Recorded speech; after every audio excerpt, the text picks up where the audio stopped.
Namaste. Now I am here for some important questions of the class 12 AI SSC class 12 exam के लिए CBSE के लिए. Some important questions are there. So these questions are totally based on my research. Now just to see these questions you have to complete it properly. So like for example question number 1. Expression for the electric potential and any point R at any point R from a point charge and electric dipole. तो ये अपना electric potential का एक अपना ये था, यहाँ पर चार्ज है, यहाँ पर एक पॉइंट है, यहाँ निकालना है. एक one more was there dipole, यहाँ से एट एनी पॉइंट P इस पर पोटेंशियल निकालना, नेट पोटेंशियल यहाँ पर निकालना है. So these 2 points are there. Very important question. Question number 2. A square having side A and all corner charges are having the charge Q, and all the 3 corners are having the charge Q, and on the 4th vertex, what will be the electric field intensity? Diagram is looks like that. ये square है, इसमें plus Q, यहाँ भी plus Q है, यहाँ भी plus Q है. ये पॉइंट पर total net electric field intensity निकालते हैं. ये पॉइंट मान लेते हैं P. Suppose this point is P. So you have to find electric field intensity at point P. What will be this? And the side is A. ये question very important question. Okay. Question number 3. A square is having the charge A, side A, and charge plus Q at the 2 vertex, and other 2 having the minus Q charge. Find the electric field intensity at intersecting point of diagonal. तो ये किस तरह का question, बहुत important question है. ये इस तरह का क्वेश्चन है. ये है प्लस Q चार्ज, ये भी प्लस Q है, and this is minus Q and minus Q, and this is the intersecting point. At this point O, you have to find the electric field intensity. E at O, you have to find out. Very important question. The side is A. Don't worry about it. Okay, this is a very important question. Another question comes the fourth number. Equivalent capacitance like Wheatstone bridge, Wheatstone circuit. Here also the diagram is there. Wheatstone bridge का question है, तो देखिए, you have to find equivalent capacitance. One more capacitance is like that, and here like that, this, and here. So here A, here B. So like that, we have to find out the equivalent capacitance of this particular circuit having the capacitance. You remember, and this is the example of the Wheatstone bridge. ये भी इसको stretch करेंगे तो Wheatstone bridge का form में आ जाएगा. Okay, very simple. Question number 5, very important again. Find the expression for work done in moving a charge from A to C. Work done निकालना. तो यहाँ पर क्वेश्चन इसका डायग्राम ऐसा है, देखिए, ऐसे करके यहाँ ये डायग्राम, यहाँ से है L, ये डिस्टेंस L, यहाँ पर L, ये पॉइंट है A, ये पॉइंट है C. आपको क्या मालूम करना है? What you have to find out? The total work done from A to C. A ऐसे गया, यहाँ पहुंचा C तक. तो आपको ये L है, ये L है, ये L है. Total potential, total work done निकालना है. वर्क डन कैसे निकालते हैं? Work done is equal to potential difference into charge. That is also a very important question. Latest trend is there. Another question number 6. Expression for the parallel plate capacitor with air and with dielectric medium. Like that. A B, इसका आपको क्या निकालना? Capacitance निकालना. उसका expression पहले with air, and second is your when the dielectric slab is placed. Okay. 7 number question. The expression for the energy stored in parallel plate capacitor. तो ये question भी बहुत इंपॉर्टेंट है बोर्ड के लिए.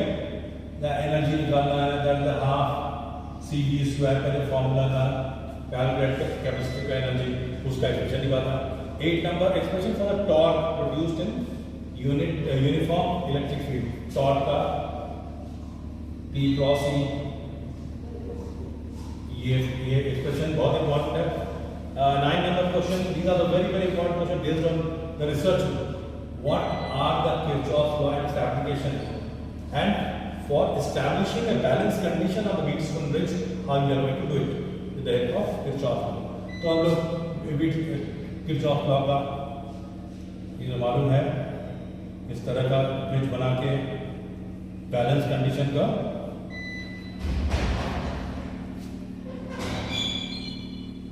ये P, Q, R, S ये complete कर दिया पावर सप्लाई. तो इसका बैलेंस कंडीशन में क्या निकालेंगे? P by Q is equal to R by S. ये एस्टैब्लिश करना किरचॉफ लॉ का यूज करके. कैसे हम लोग किरचॉफ लॉ का यूज करते हैं? KCL, KVL का यूज करके. तो यहाँ पर at these 2 points the potential is same, so the no potential difference, no current is flowing across the galvanometer. Okay. So other question. Question number 10. Find the expression for drift velocity and the resistivity. Drift velocity का expression निकालना है. नीवा याद होगा. I और ये भी बहुत important question है. I is equal to NEVA. ये drift velocity है. ये भी क्वेश्चन है. तो it is very important question. ये भी पढ़ लेना अच्छा से. Question number 12. Find the expression for the magnetic field intensity due to the current carrying loop at its axis. ये कौन सा क्वेश्चन है?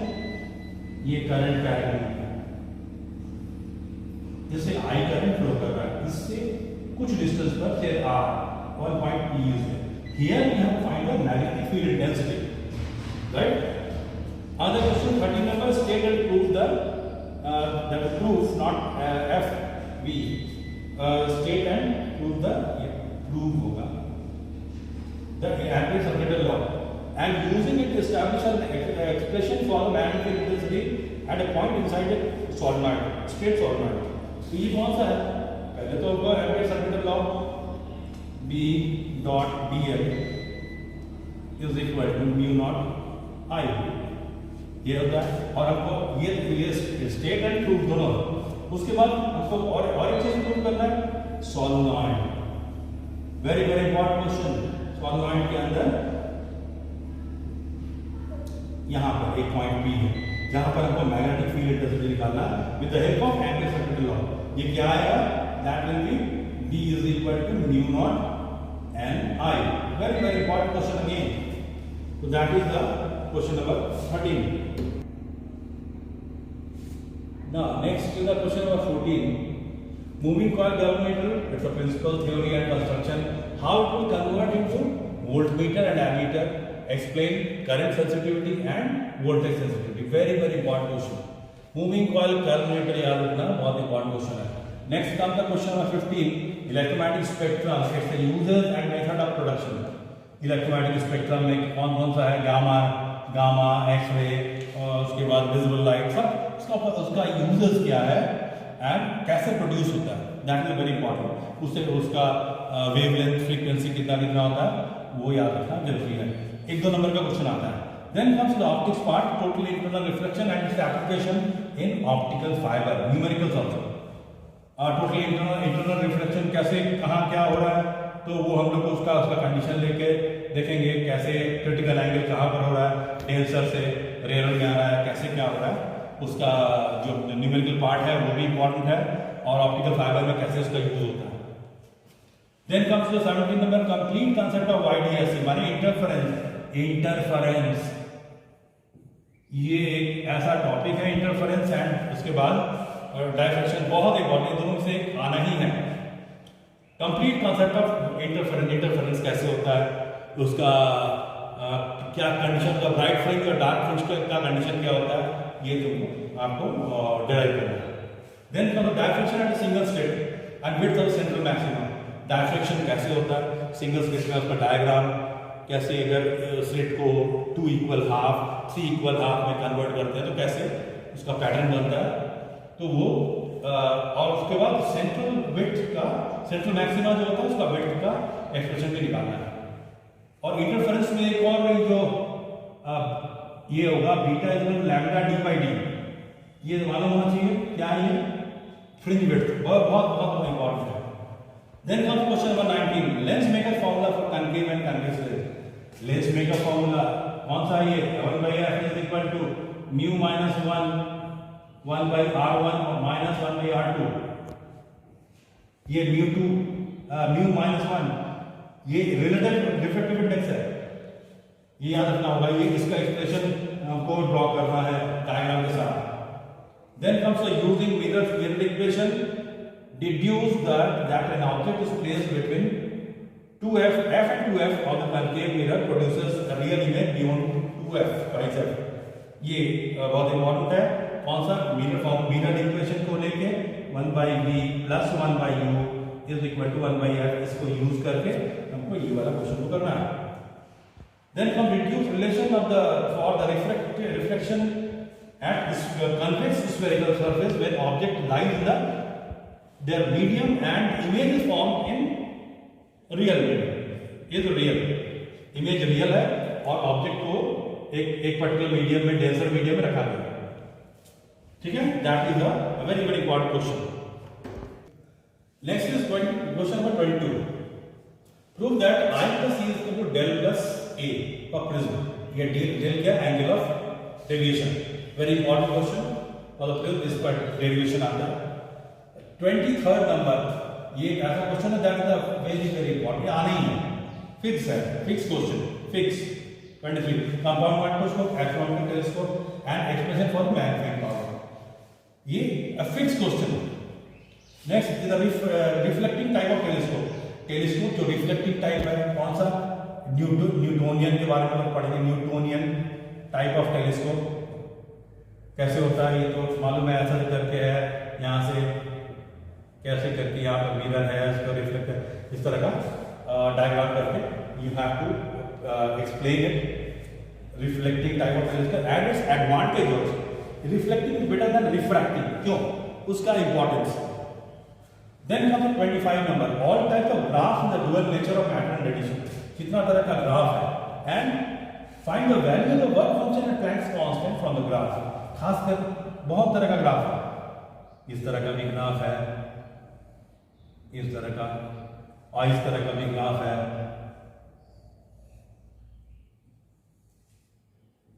ये सब ग्राफ है, ऐसा भी ग्राफ है। तो इस तरह का ग्राफ है, बहुत सारा आप लोग देख लीजिएगा। वेरी ग्राफ जितना भी है, ये एक ऐसा चैप्टर जिसमें ग्राफिकल क्वेश्चन का आना आवश्यक है, मींस आना ही है। और उस ग्राफ से हम लोग कैसे निकालते हैं? Work function and Planck's constant. 26 number, de Broglie equation and Einstein equation for photoelectric effect.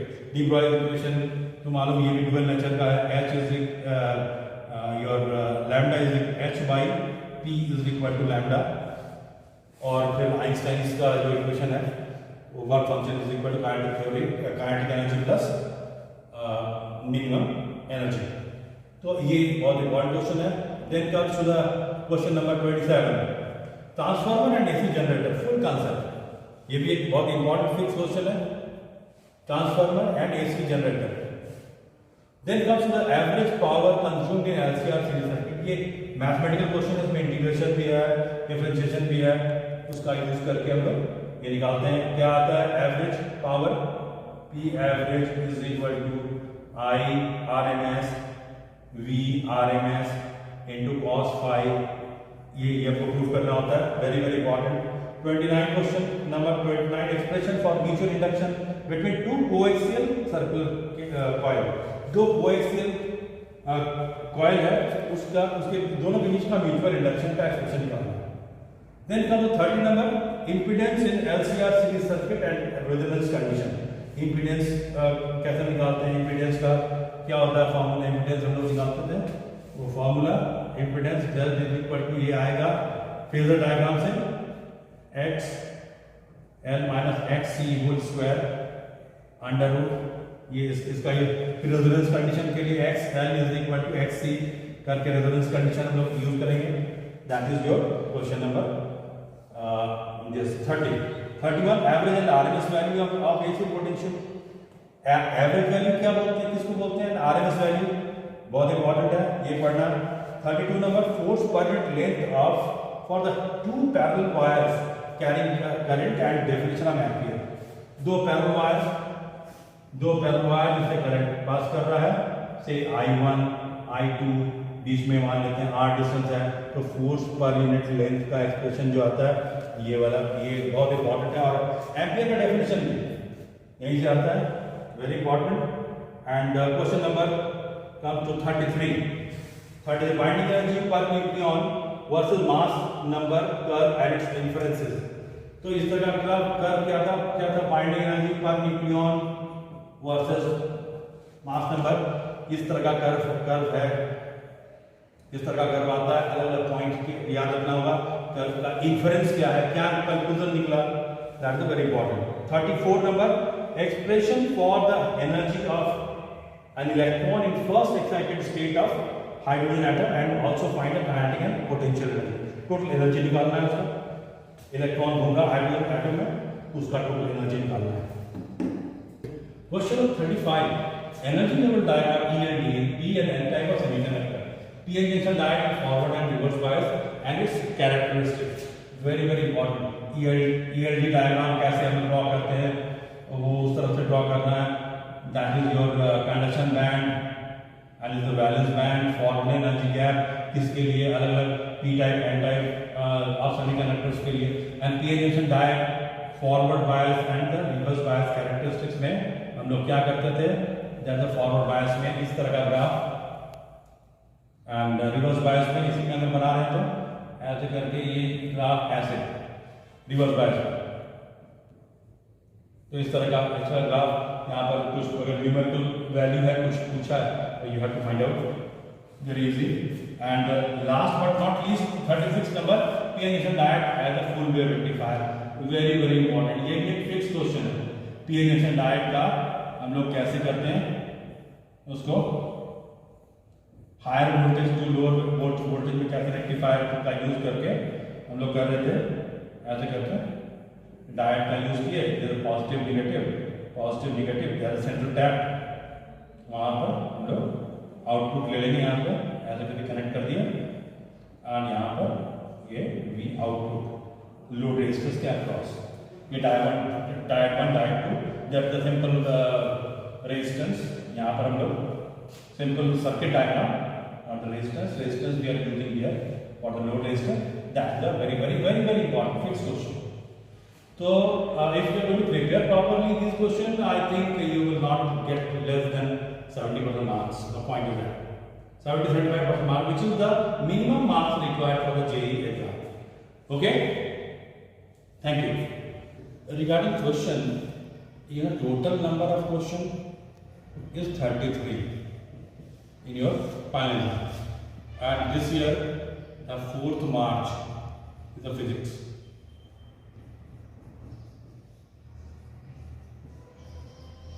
At 10:30 a.m. the exam is going to start, and the basic of the questions, you remember that 24 questions are of 1 marks, including case study based। 24 question आपका case study based question है 24, and आपका जिसमें MCQ, SSL reasoning and case study based include है। 24 marks का 1 month, and 2 marks का question कितना रहेगा, 5, तो ये हो गया 10, एंड 3 मार्क्स का क्वेश्चन 7 रहेगा, 7 क्वेश्चन 3 मार्क्स का रहेगा, 21 मार्क्स, ठीक। एंड लास्ट में लॉन्ग क्वेश्चन जो है 5 मार्क्स का 3 क्वेश्चन रहेगा, 5 मार्क्स का 3 क्वेश्चन रहेगा, ये लॉन्ग है जिसमें ऑप्शन दिया हुआ रहेगा। सो इसको ट्राई करना, एंड ये ब्रेन मैपिंग के लिए बहुत काम आएगा, वेरी इंपॉर्टेंट। 24 1 मार्क्स का, 2 मार्क्स का 5 क्वेश्चन, और 3 मार्क्स का 7 क्वेश्चन, एंड 5 मार्क्स का 3 क्वेश्चन है, ठीक है। ऑप्शन भी रहेगा, ऑप्शन ये सब भी एक रहेगा। So best of luck for your exam.